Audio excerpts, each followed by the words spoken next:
pelai lum pingat bacut gedanyo uronyo wate uro Jumat letat hana tapubut amalan yang geyu lang kitab nyo pelai lum pegah tengok uro Jumat. Khusus kepada kaum lelaki, setiap leh sembahyang Jumat na amalan yang dikhususkan khusus uro Jumat. Sebab biasa amalan yang khusus uro-uro tertentu nyoda pubut uro lain hana merumpak fadilah, hana merumpak keutamaan yang gelage gejanjikannya.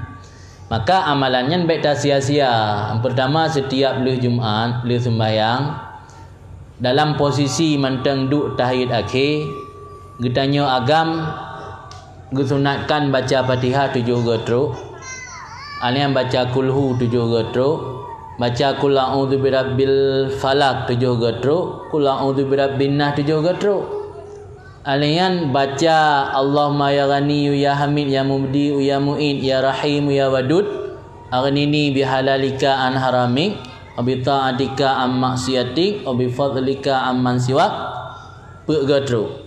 Anan ilahi lastulil firdausi ahla wala aku ala naril jahimi wa habli taubata wa firdhunubi fa innaka ghafirudz dzambil azimi 5 getruk.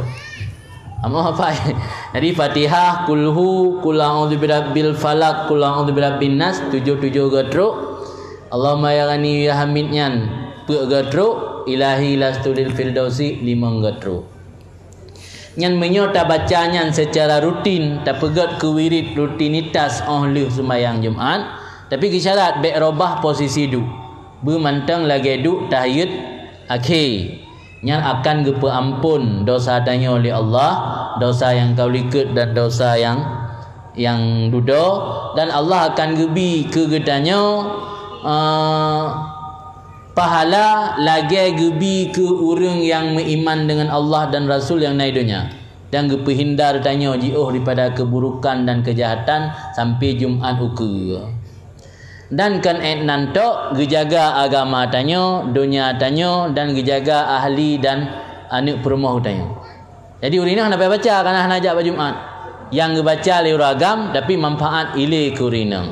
Uragam yang baca manfaat juga ke urang dan juga ke anak dan isteri, ke keluarga lah, termasuk keluarga merupakan manfaat.